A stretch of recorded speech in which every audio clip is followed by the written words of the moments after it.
ukabona inzoka, hanyuma kubona inzoka bakahita bakajyana hanze bakayica. Abantu bibaza bati se iyo nzoka natumaga atavuga, ese iyo nzoka yarimo amadayimoni yari imeze iki? Ubundi iyo nzoka muri make yari inzoka vuga ki dukomeza n'ubuhamya bwacu. Ego yari inzoka ikomeye, ariko mbere yuko dukomereza kuri iyo nzoka ni kubera ko Imana yampaye kuririmba, ngomba kuzajya mbanza nkaririmbira abantu, mbese nkaba nyine bakumva ibyo Imana yakoze, ishimwe ryanjye.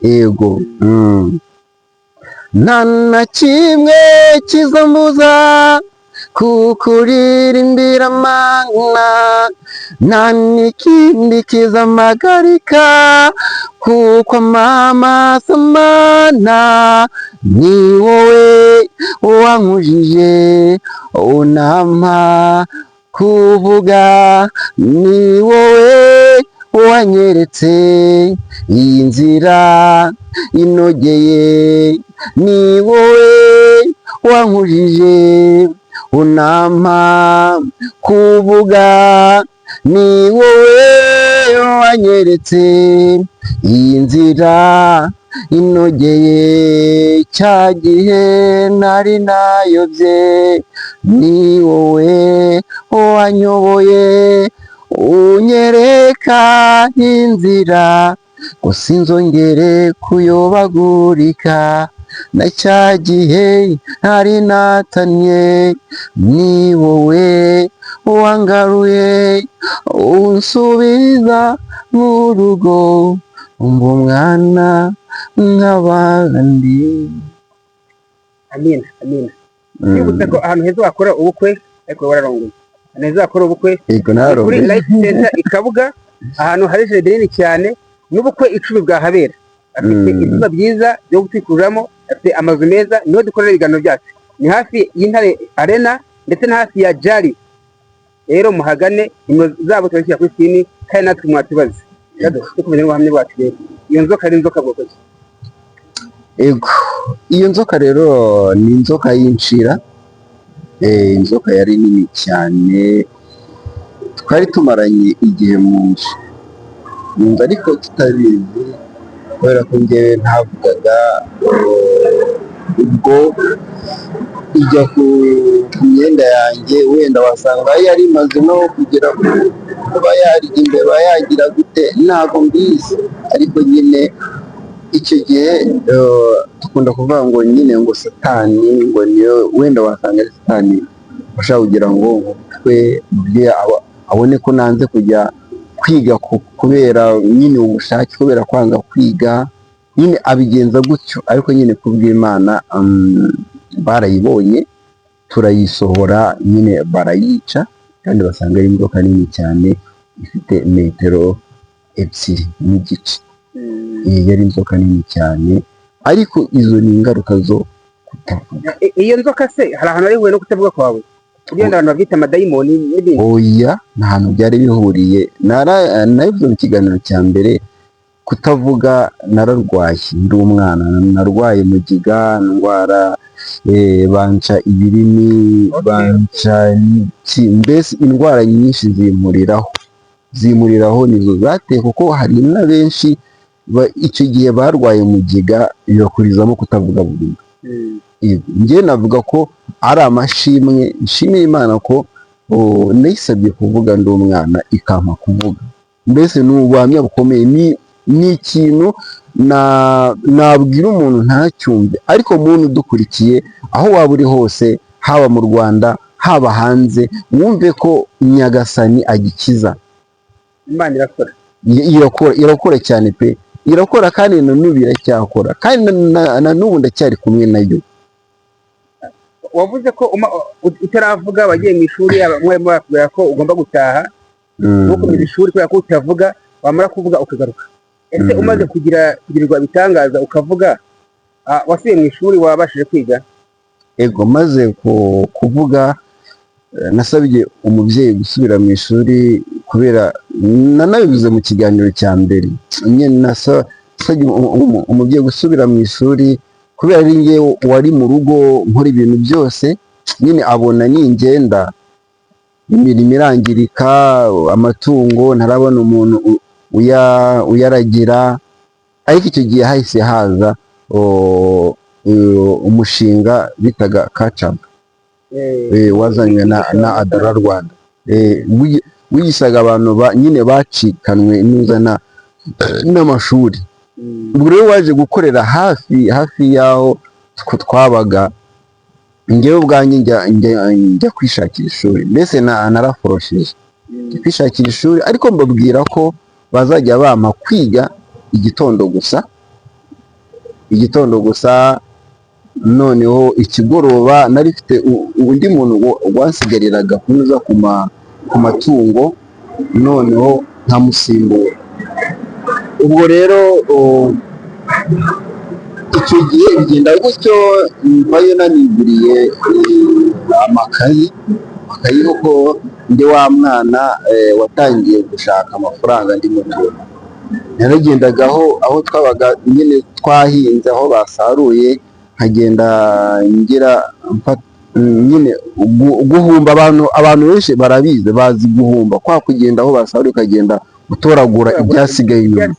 Yego, ibyo ngibyo rero nkagenda nkabihura nyine nkabitunganya, utwo mbonyemo nkagenda ntubika, noneho nkatugurisha, akaba ari ubwo ngenge nashakamo nyine utwo dukayi, karamu, ibintu nk'ibyo. Ubwo rero ndiga, ngeze mu wa gatanu uwo mushinga ujya gukorera kure, nanga gusuzugura ababyeyi, ndavuga rero kansubire mu rugo njye gushaka uko nakwiga imyuga. Yego, ubizi imyuga. Ababyeyi, abavandimwe bari bazi kutavuga, bakabona uvuga, byabaye igitaramo muri karitsiye, tubwire uko babyakiriye.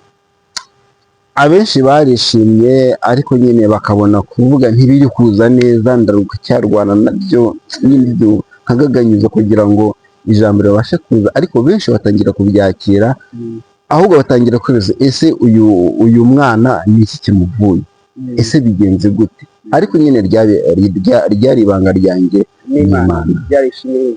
Yego. Ni iki rero wasangiza abantu bafite ubumuga butandukanye, wumva byarangiye, wumva bitazashoboka? Icyo nabwira abantu benshi, yaba ababyeyi bafite abo bana, kuko abenshi ababyeyi batinya no kubashyira hanze. Abana benshi babagumisha mu nzu iyo ngiyo mu bipangu, iyo bafite nk'ikibazo nyine cyo kutavuga, cyangwa yararwaye nyine nka pararize, ugasanga umubyeyi aramuhungisha abantu, aramuhungisha abandi bana, nyine akumva ko ari igisebo kuba yarabyaye umwana umeze gutyo. Nabwo rero abo nabo ni abana, nta mwana utameze nk'undi mwana, abana bose ni abana. Ngira ngo muri iyi minsi kubona uwo bita Kagarara ufite ubugufi bukabije, avuga ngo disability is not inability. Urugero rwiza rw'uko abantu bafite ubumuga nabo ari abantu nk'abandi kandi bashoboye. Icyo kintu nanakivugaho cyane. Yego, naramubonye, maze iminsi mubona arimo kuzenguruka isi. Kagarara niba n'umubyeyi we, kuko yigeze kuvuga ngo umubyeyi we nyine ntago yamwitayeho neza, ariko ubu ngubu umubyeyi we nyine arifuza kuba yagira iki, yanamwegera akanamukoraho. Kagarara ni urugero rwiza, bashoboye, ni rwiza, kandi nababwira ko biriya ni bya bitangaza by'Imana, niya nyenyeri iri mu muntu uwo ari we wese, nubwo yaba abana n'ubumuga, urumva, ariko hari inyenyeri iri muri we. Ashobora kuba afite impano yo kuririmba, ashobora kuba afite impano yo gusetsa, afite kuba afite impano y'iki, ariko Nyagasani iyo igucaniye itara riraka. Nibyo rero birimo kuba kuri Kagarara cyane. Ni ikigero ku babyeyi benshi baheza abana babo mu bipangu, ntibagaragare hanze, kandi bifitemo, yego, ari igisebo, akumva ko nyine umubyeyi aba asebye, agatinya kuba yavuga umwana we mu bandi babyeyi, ntabwo ati mfite umwana mwiza, ariko nubwo mfite umwana mwiza, ikibazo afite, ariko ndizera ko kizakemuka kubera Imana. Icyo kintu gishyize ku mutima ukavuga ati umwana wanjye kamuha agaciro, muvuge mu bandi, murate mu bandi, urumva nizeye ko isaha n'isaha n'uwo azakira. Aregwa unamusohoye ukamushyira hanze, abandi bana banamuganiriza akisanga mu bandi, urumva akiha n'icyizere, akumva ko atiheje, akumva ko nta muntu umutinya. Abana b'iki gihe, abana basigaye biga biriga bikamenya kwandika, yego bakamenya kwandika, bakamenya gukora ibintu byinshi. Abenshi bari mu maofisi akomeye. Icyo gihe utavuga abana mu rungano rwawe bagufashaga batema, bakunenaga cyangwa se ngo wumve uri umuntu mbese udafite agaciro? Icyo gihe nyine byari bigoye, abenshi bacaga amarenga kandi narabumvaga, aho kugira ngo nyine bavuge numve bagaca amarenga. nyine bikambabaza kandi kumva narumvaga ariko nyine bagaca amarenga, ugasanga nyine ni ibintu nyine bitameze neza. Ariko nyine shima Imana ko yabikemuye. Ubu ndi umuntu uvuga kandi mfite byinshi ngomba gukora, cyane ko natwe turi umukinnyi wa filime, uri umwanditsi wa filime, uri umuririmbyi indirimbo zo kwibuka, indirimbo za gakondo, indirimbo usohora n'abageni. By the way, ikintu twakoranye bwo gusohora abageni ahubwo bagwingira akabyinshi. Ariko ibya filime twatabiganiriye nyuma, none bisubizana. Amenye ko izo mpano zose zatse muri wowe. Yego, ibyo byose ni ingabire z'Imana. Ni Imana irimo kumvuburamo ibintu byinshi, kuko ndi ikiragi. Nawe ese nzabiki? Ese nzigisha abantu benshi? Ese nzatanga ubutumwa gute?